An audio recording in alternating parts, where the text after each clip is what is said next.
Hello, Steve Cully, the self-proclaimed best podcast host in the universe. I don't really know if I'm the best of anything at this point.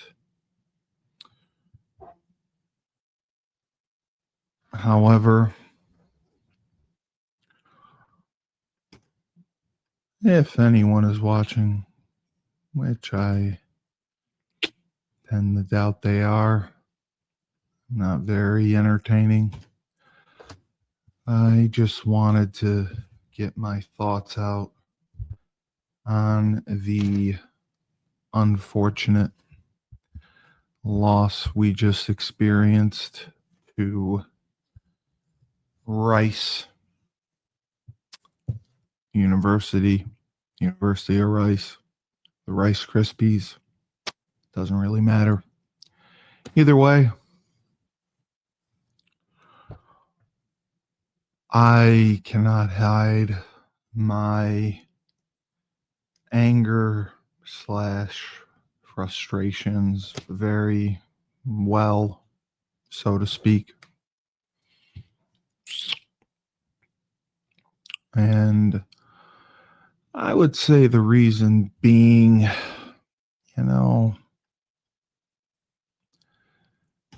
we have this monumental win against Boston College, and everyone is thrilled beyond belief about it, that we have finally gotten over the hump and we beat a Power 4 conference school, so to speak, which we haven't.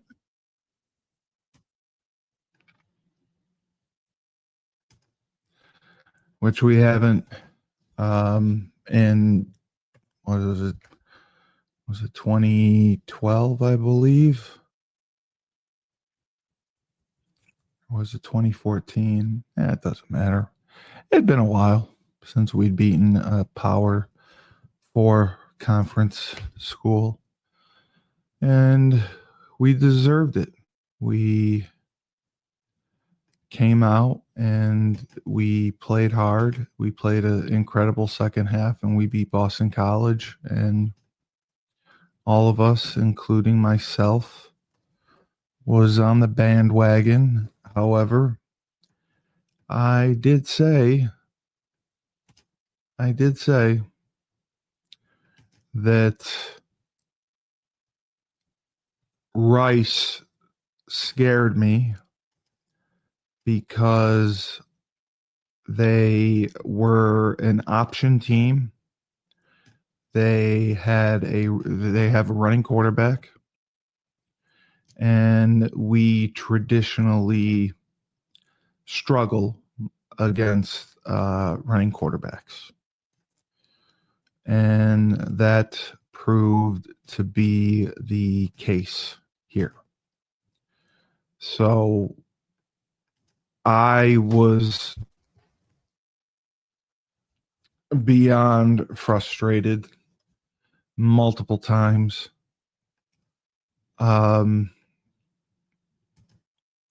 When you strictly look at the stat line, the problem, I have no problem with Joe Figiano. I love Joe Figiano. He's the reason that we have 5 wins at this point. Without him, we probably would have won. But when you ask Joe to throw the ball 48 times, it's too much. You can't do that. Our offense has survived on balance. We have a balanced attack. We have more of a running attack than a passing attack. And it's nothing against Joe. It's just how we're built. Now, Cam was hurt. I completely understand that. However, the main difference I saw here, Joe was not allowed to run the ball. We didn't see the zone read concepts that had been successful against BC, against Buffalo.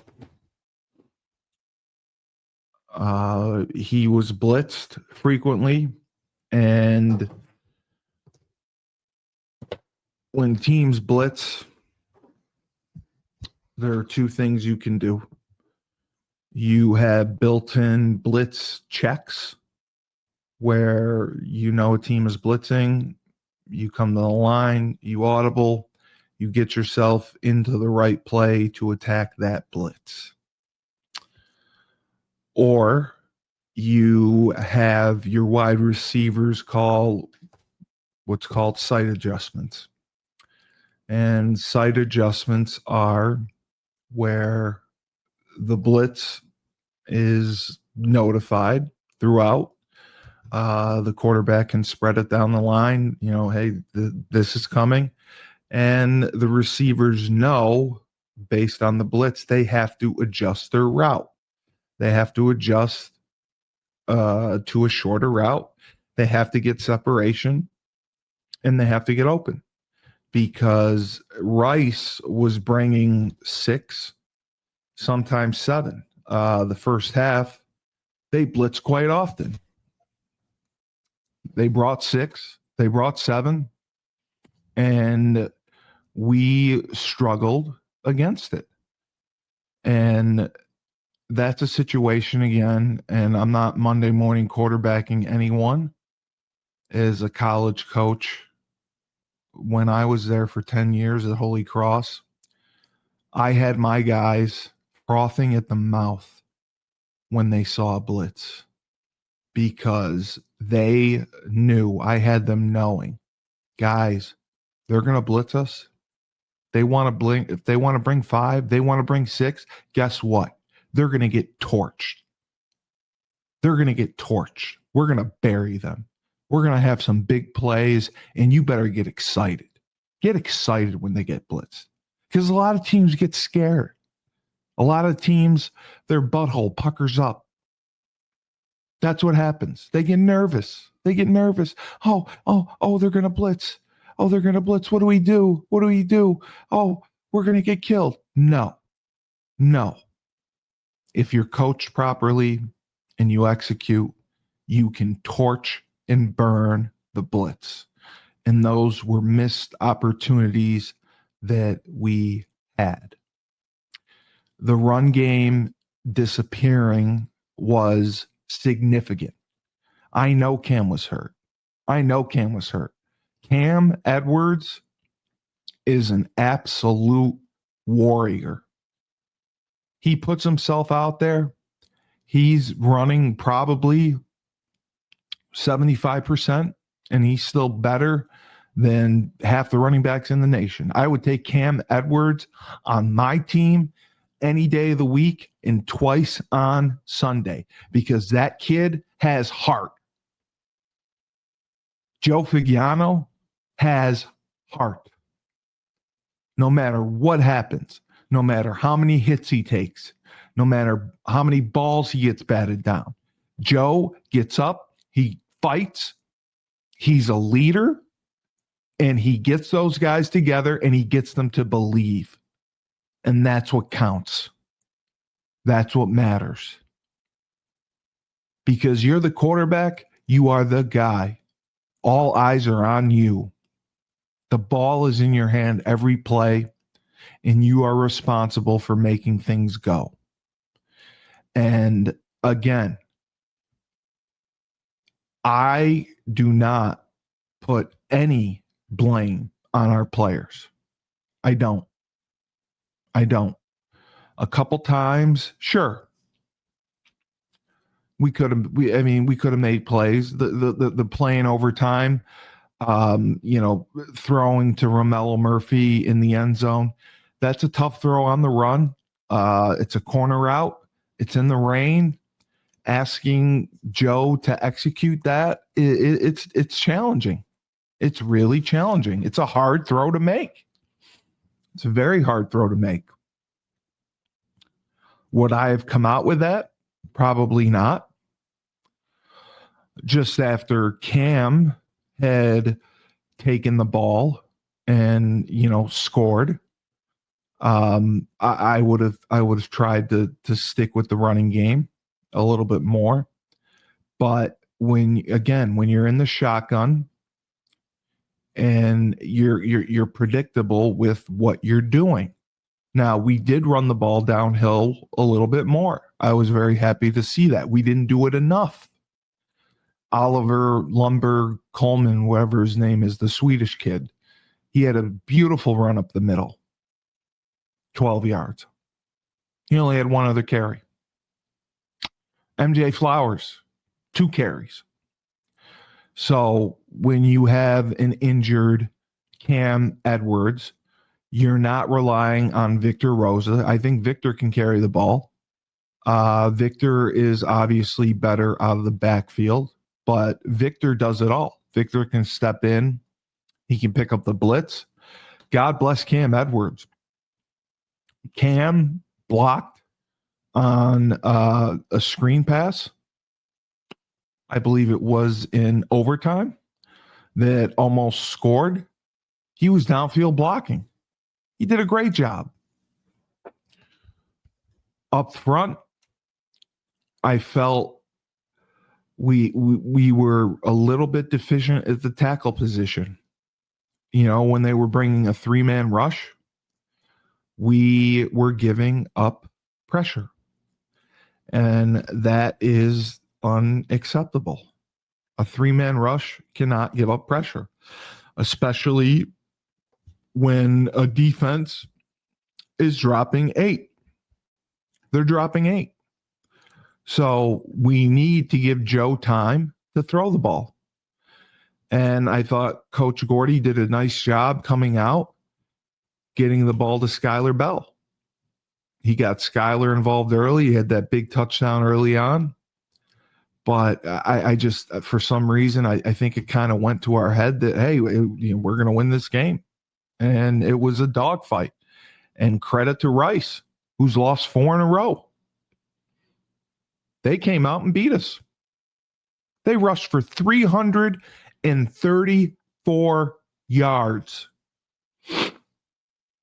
334 yards. And let me say that because 38 of the carries, and 200, my math is right, 259 yards were amassed by running back Quentin Jackson and quarterback Chase Jenkins. And herein lies the issue that I have. Oh, I'm sorry. They netted 300 yards. I apologize. They netted 300 yards, not 334. But 56 carries for 300 yards, 4 touchdowns. They averaged 5.4 yards a carry. We've struggled against the run all year. They had a plethora of running backs who carried the ball, but Jackson and Jenkins were the guys. And defensively, assignment football, keying on guys, we miss tackles. When we stunt, when we blitz, guys end up in 2 gaps. And what that means is if a defensive tackle is slanting and a linebacker is blitzing, sometimes they end up in the same gap. And when that happens, that opens up a huge lane for Quentin Jackson to rush up the middle, to have a long run of 73 yards, to have a reception of 75 yards, I believe his long was. Yeah. 3 catches, 75 yards. So their passing game, Quentin Jackson, 3 catches, 80 yards and a touchdown. Aaron Turner, 7 catches, 49 yards. And Drayden Dickerman, 4 catches for 30 yards. That's our passing game. Total, 17 receptions, not 191 yards. Very pedestrian. So you know you have a team that is going to run the ball. You know you have a team that runs the option. You know you have a team that runs the spread option out of the shotgun. You know you have a team that is leaning on Quentin Jackson. They are getting him the ball. So keying on him wherever he's lined up, he's getting the ball. So that's what was frustrating to me. The rest was just window dressing. And Rice did a fantastic job of that. They did a great job of keeping us off balance with their window dressing, with their quarterback keepers. Chase Jenkins ran the ball very well on the outside. He did a nice job. He ran the ball inside. And they did a nice job pulling their offensive linemen, which caused confusion. And, you know, they were reading our inside guys, and it was determining whether Chase was going to pitch it, hand it off, or run it. And that's the beauty of the triple option. But for us offensively, we typically have been more of a second half team. And to come out and score 3 points in the second half is inexcusable. The defense did get stops. They did get stops at critical times. They got us the ball back with a chance to drive down and kick a game-winning field goal. We didn't go anywhere. And Skylar Bell, again, led the way. 8 catches, 158 yards, and a touchdown. Juice Vereen, 2 catches, 38 yards, and a touchdown. Johnny Nider, 2 catches, 38 yards. I give him all the credit in the world. Whenever he's out there, he makes plays. Romello Murphy had 4 catches for 19 yards. We tried to get him some passes on, some jailbreak screens. I thought he did a nice job. I would have liked to have seen Shamar Porter. Lewis Hanson, Shamar Porter did have 1 catch for 6 yards. Lewis Hanson caught the ball on a couple of our nakeds, and he got blown up, and I give him credit for holding on. But I think Coach Gordy has done a good job of growing from last year to this year offensively. He gives multiple looks. He uses multiple personnel groupings. And it gives us an advantage because we are so deep. We are so deep talent-wise. As far as wide receiver, Skylar Bell is the name you hear most. Chris Parker, very capable receiver. Romello Murphy, capable receiver. Shamar Porter, capable receiver. They don't get the touches that Skylar does and some of the other players do. John Nider, Juice Vereen is now coming on. Juice Vereen, I believe, had 10 catches before the BC game, but Juice Vereen is a very difficult matchup for any defense because he's a tight end. So UConn ran a great play at the end of the first half where they ran the receiver, the juice was to the boundary. There was one receiver. The receiver ran a post. Juice ran not like a wheel route, but he ran up in vertical and kind of like a crossing route, but deep. and he was wide open. He scored. That was excellent. My issue, okay, they're going to tout the run game. We had 26 carries for 113 yards. 26 carries, 26 carries, 105 yards. And we average 4 yards a carry. And, that's going to be considered successful. Cam had 16 carries for 65 yards, or for 59 yards, and he played hurt. But for the University of Connecticut, for our football program to take the real next step, and Joe D'Ambrosio was right when he said that UConn, Jesus does not love me. It's okay. Thank you. Jesus despises me. Joe D'Ambrosio was right when he said, yeah, we beat BC. But be honest, BC was terrible. BC stunk. We beat a very poor Boston College team. So let's give us gold medals. Let's end the season right here. We beat a Power Four conference team. Everything that we've wanted to accomplish, we have accomplished. Let's everyone get their flowers. And that's not the case.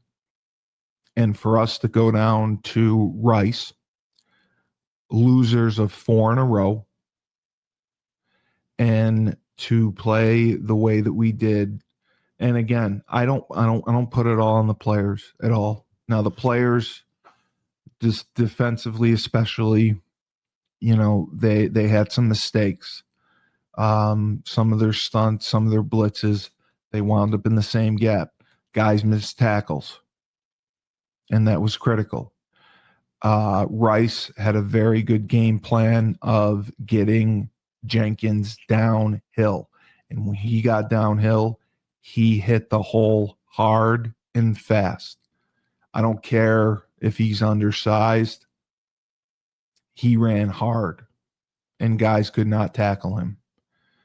I can't wait to go back through and watch, see the number of missed tackles we had, because that made all the difference.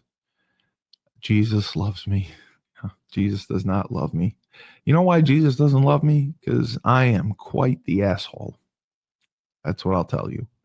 I am an asshole, and I tell it like it is. But I don't blame the kids. I blame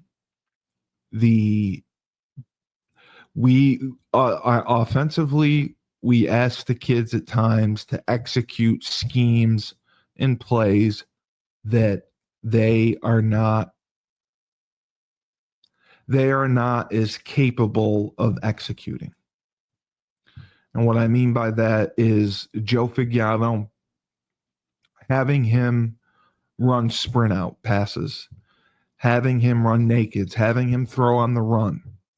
If you look at his completion percentage or some of his success rate throwing on the run, it is not nearly as good as when he can throw from a clean pocket. It's a struggle for him. He's just not as accurate throwing on the run. There's nothing wrong with that. But if you have a quarterback who is more of a drop back guy, who he is athletic, however, he struggles. I shouldn't even say struggle. He's not as accurate throwing on the run.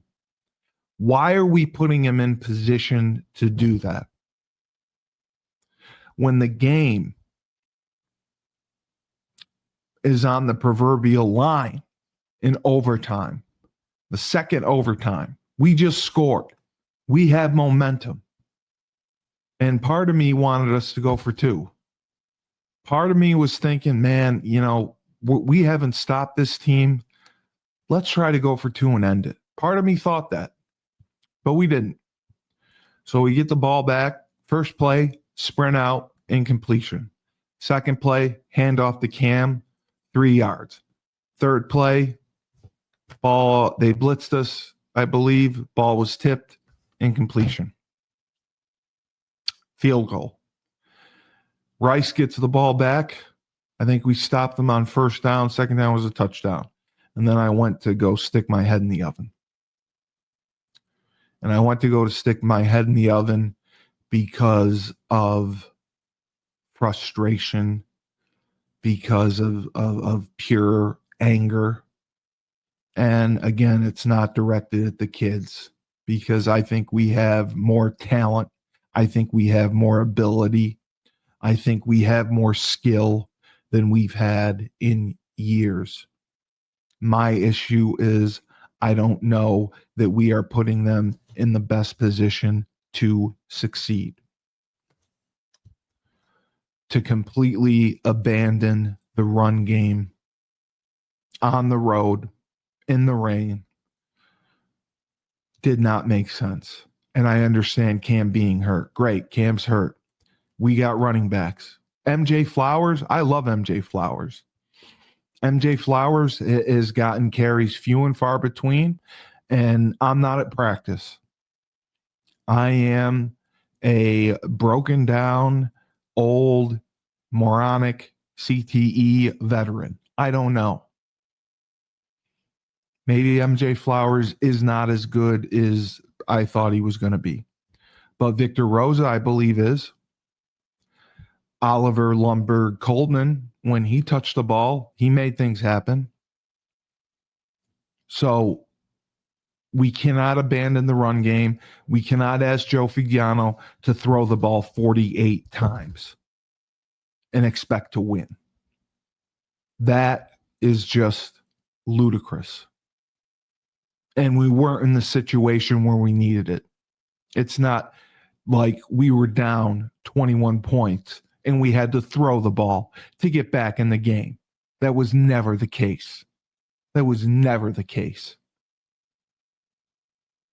We didn't need Joe to throw 48 times. We needed some balance. We needed some creativity. And we lacked it. We lacked it.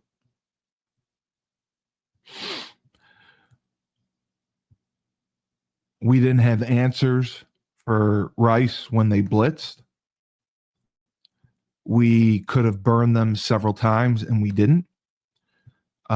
Joe was stuck back there, having nowhere to go with the ball. And I give credit again to our running backs, whether it was Victor, whether it was Cam. They stuck their nose in there, and they picked up the blitz. We picked up the pressure. But you have to understand, we have 5 linemen, 1 running back. They're bringing 6. We have 6 to block. So it's 6 on 6. Your time is limited. So if a receiver doesn't get open, if space isn't made, then we are going down in flames. And that's what happened. That's what happened. Joe tried to take off and run a couple times. We didn't get a lot out of it. Receivers, whatever the route combinations were that we were running, were not working. I did love the call in overtime. We ran a concept where Cam was wide open on a swing pass. That was huge. That was brilliant. That was a good call.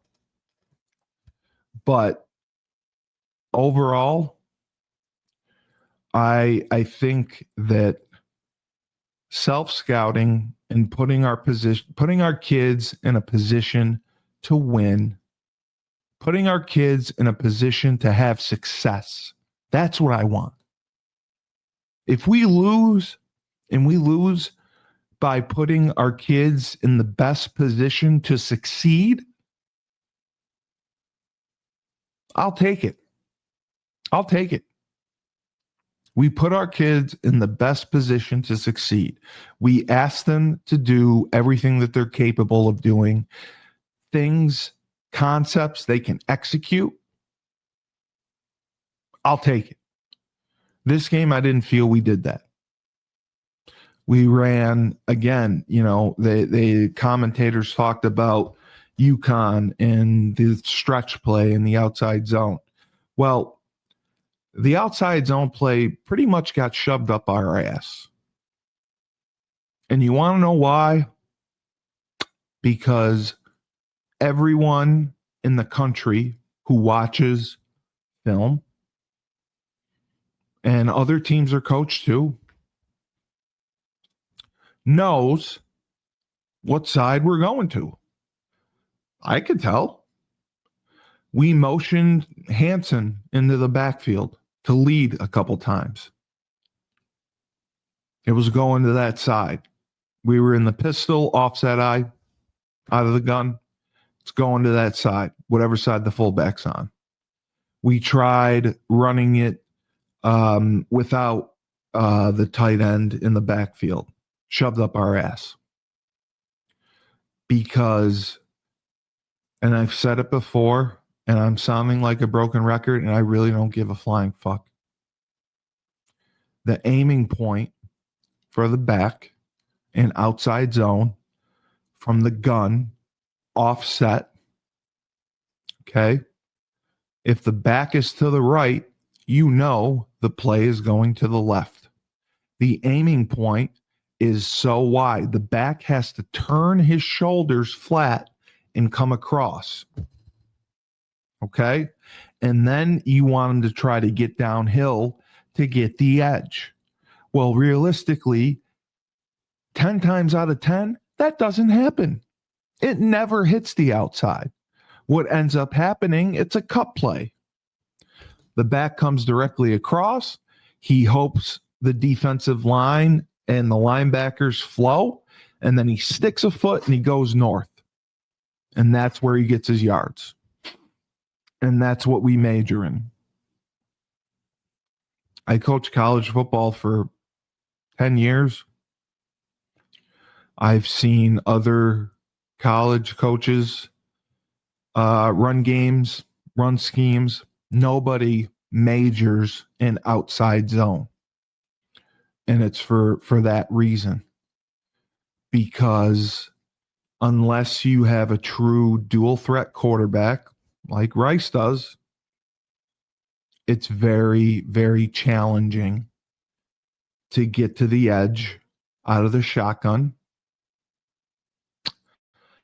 And you don't have a quarterback who is a threat to run to hold the backside pursuit. Now, Joe, as I was dead wrong, Joe is a threat to run.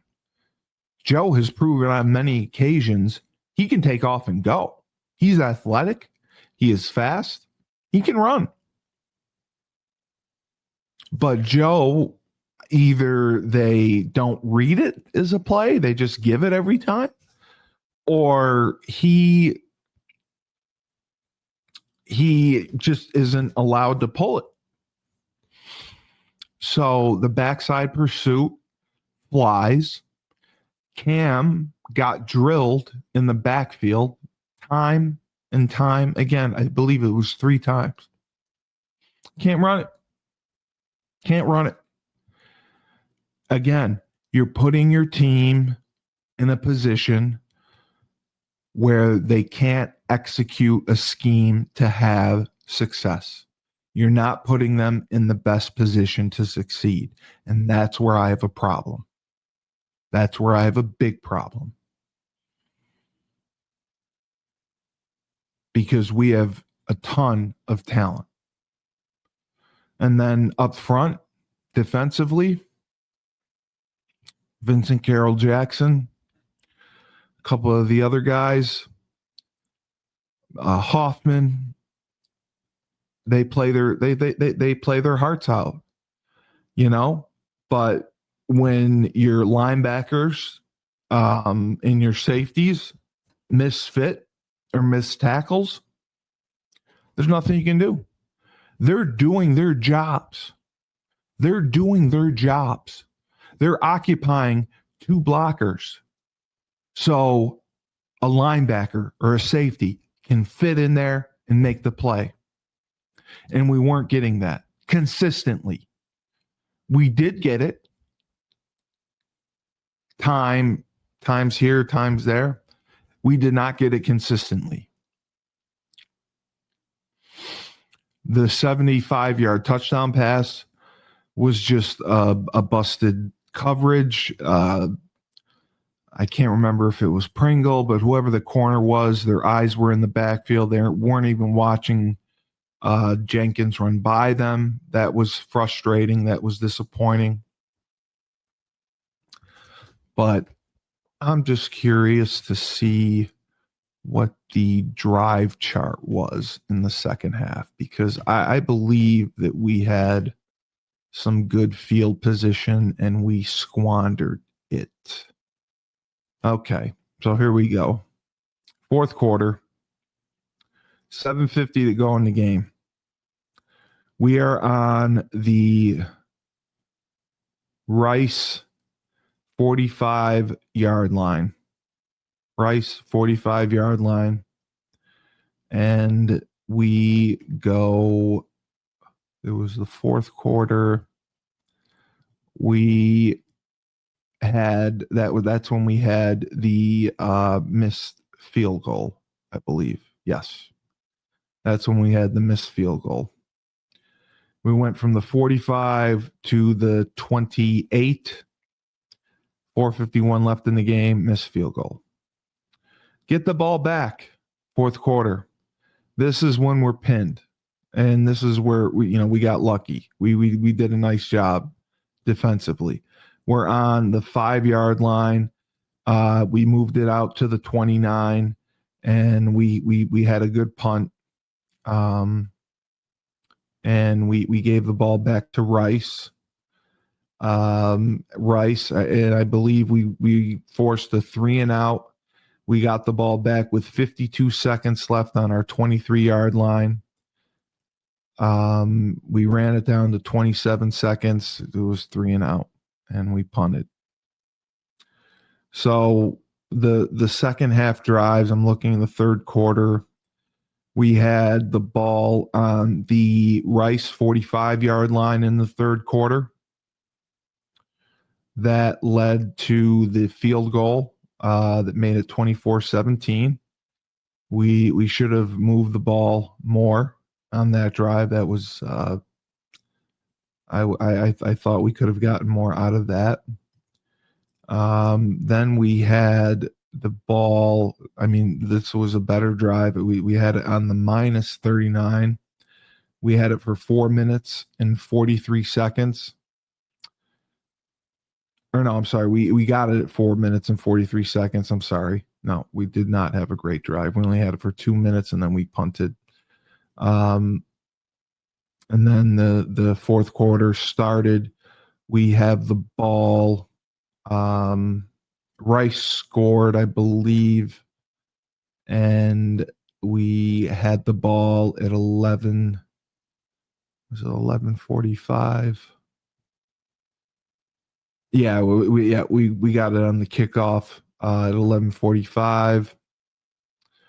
We were on, and this is when we had the good kickoff. We were on the 50-yard line. We went